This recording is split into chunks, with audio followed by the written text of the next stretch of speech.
दादांच्या मनातलं जे स्वप्न आहे ते साकार करण्याची तुम्हाला संधी मिळालेली आहे. हर्षवर्धन साहेबांनी आणि मामांनी सांगितल्याप्रमाणे मला आयुष्यात कधी वाटलं नव्हतं की मी इथे तुमचे शिकवले. दादांनी इथून होण्याची की ही माझी शेवटची निवडणूक आहे, 3 वर्षाच्या निवडणुकांना आहे आणि तेवढ्याच उत्साहानं प्रत्येक निवडणुकीमध्ये जीवाचं रान त्यांनी करायचं ठरवलेलं असतं. त्याचं कामच असं असतं. असलेले राज्याचे कृषी मंत्री धन्यवाद हर्षवर्धन पाटील, रविशंका दंडाळे साहेब, आमचे संभाजी मोरकर, सुरेशांना खोते साहेब, दुर्गाडे साहेब आणि सर्वच मान्यवर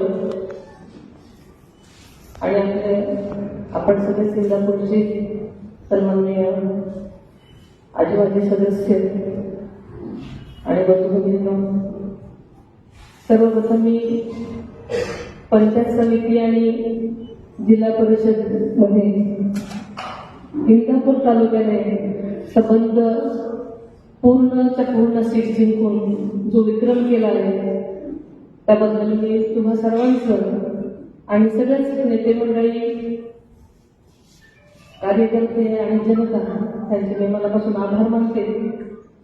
तुम्हाला सर्वांना मनापासून शुभेच्छा देते आणि पुढच्या वाटचालीसाठी दादांच्या मनातलं जे स्वप्न आहे ते साकार करण्याची तुम्हाला संधी मिळालेली आहे आणि नक्कीच आपण सगळेजण नक्कीच दादांच्या मनातलं स्वप्न साकार कराल अशी खात्री बाळगते. खरं तर हर्षवर्धन साहेबांनी आणि मामांनी सांगितल्याप्रमाणे मला आयुष्यात कधी वाटलं नव्हतं की मी इथे तुमचे शिकवले.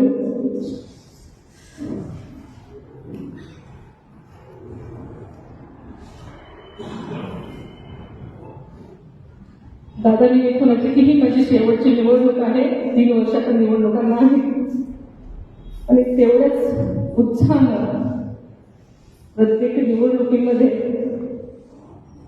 जीवाचं रान त्यांनी करायचं ठरवलेलं असतं. त्याचं कामच असं असतं आणि त्याचमुळे ते सकाळी सकाळी इकडे यायला निघाले.